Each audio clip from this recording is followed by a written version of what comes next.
Karena standar manusia itu kalau menganggap penting, standarnya itu kalau bukan kedudukan, harta benda.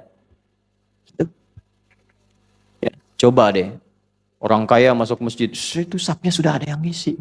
Orangnya belum datang. Pejabat mau datang udah dinomorin. Ya kan? Yang bikin siapa? Manusia. Standarnya beda. Ya, makanya dibuat standar sama saat masuk masjid. Ya, coba Anda bayangkan, kalau masuk masjid sapnya berdasarkan gelar. Oh, sop 1 profesor, 2 dokter. Oh, yang nggak sekolah ke toilet mungkin. Enggak, itu kan manusia. Ini manusia kan, bikin standar begitu. Makanya dibikin sama. Masuk silahkan sama. Semua berhenti. Jadi status dunia itu berhenti ketika masuk rumah Allah. Makanya disebutnya Baitullah. Masjid itu disebutnya Masajidallah. Kalimat masjid pertama dalam Al-Quran itu ada di Quran surah kedua Al-Baqarah di ayat 114. Wa man azlamu mimman mana'a masajidallah. Diteruskan memakmurkan Quran surah 9 ayat 18. Innama ya'muru masajidallah. Selalu dilekatkan pada Allah pemiliknya. Masjidnya Allah, masjidnya Allah, masjidnya Allah. Kenapa? Supaya tidak ada yang klaim. Walaupun dia merawat, boleh. Tetap rumah Allah itu mesti diatur. Gak boleh sembarangan orang. Saya mau tiduran di sini, Pak. Oh, nggak bisa, Pak. Ini ditutup. Ini kan punya Allah, bukan punya Bapak. Nggak bisa.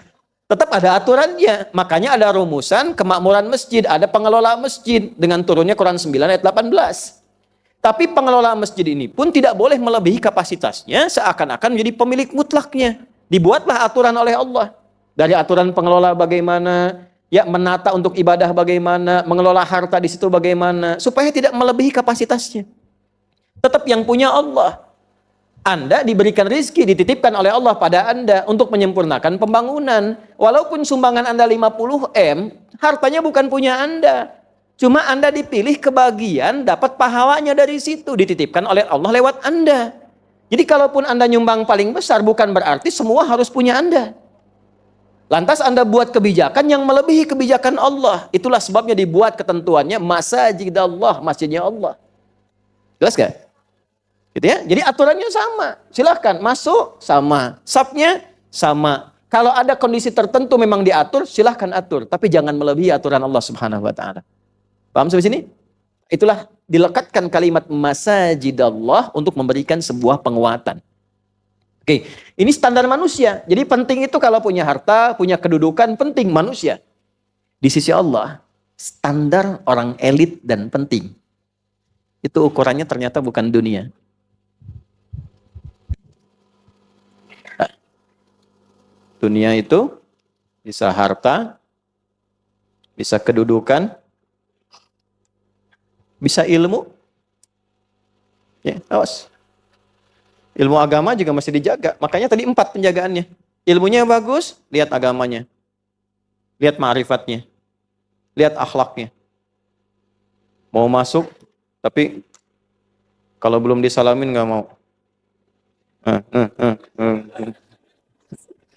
Nah, ada penjagaannya. Akhlaknya, dari mulai interaksinya, ngajarkannya bagaimana. Itu standar. Ini juga sama. Nih, dunia, manusia. Tapi standar Allah satu, takwanya. Ini. Jadi Anda punya keutamaan apapun dari ini. Kalau ini hilang, Anda nggak bernilai di hadapan Allah. Tolong catat ini. Anda punya dunia Anda kumpulkan, harta paling banyak silahkan. Menguasai benua. Benua itu bahasa Arabnya qarah.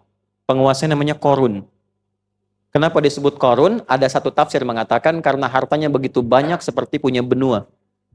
Dikumpulkan. Anda punya itu tapi nggak punya ini. Anda nggak punya nilai di hadapan Allah. Anda punya kedudukan tinggi, silahkan kendalikan apapun. Silahkan. Tapi Anda nggak punya takwa. Anda nggak bernilai di hadapan Allah. Apalagi ketika Anda punya ini, lalu bertentangan dengan hukum Allah. Melawan, menentang, itu biasanya meninggalnya itu saking dikecilkannya oleh Allah, meninggalnya itu bukan hanya nggak wajar, tapi dia anggap rendah. Ya, saya nggak sanggup mencari kata yang lebih kasar itu, rendah aja lah. Ya. Kenal Namrud nggak? Nah, kenal saya pulang nih. Udah begini. Bu, Namrud tuh meninggalnya kenapa? Bukan cuma nyamuk yang sayapnya tinggal 1. Kan nggak apa ya, nggak enak dengernya gitu. Namrud kan ngaku Tuhan. Tuhan matinya sama nyamuk.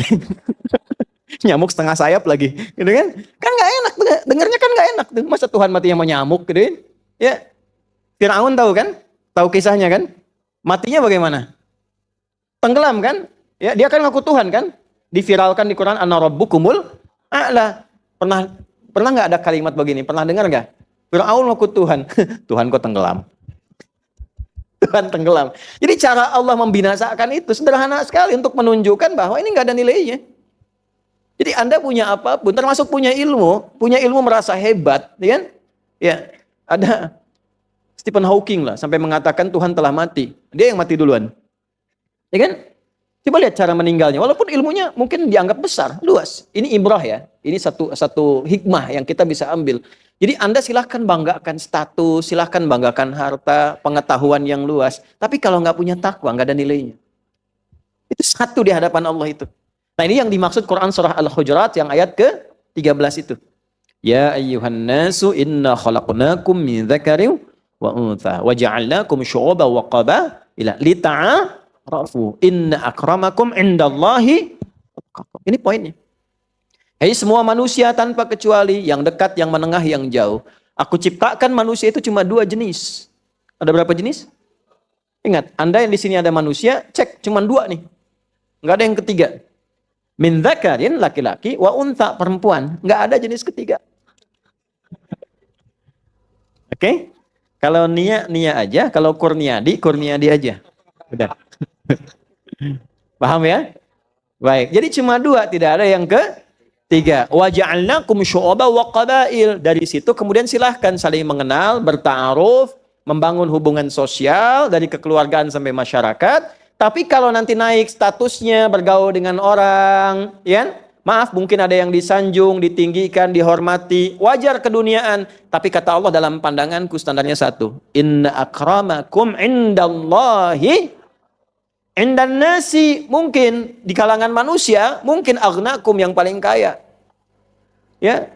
Mungkin aktsarukum amwala aw mala, yang paling banyak hartanya. Ya. Mungkin a'lakum mansiba, yang paling tinggi kedudukannya, tapi indallahi, standar Allahnya yang paling tinggi takwanya. Ini poinnya. Karena itu ketika ada orang sosok biasa pun, tapi dia merasa ingin mengenal Allah lebih jauh, ingin menaati Allah lebih giat, ingin tahu aturan Allah lebih dalam supaya dipatuhi dan dijalankan, maka standarnya diangkat oleh Allah tinggi melebihi orang-orang yang dianggap penting ini. Itulah poinnya.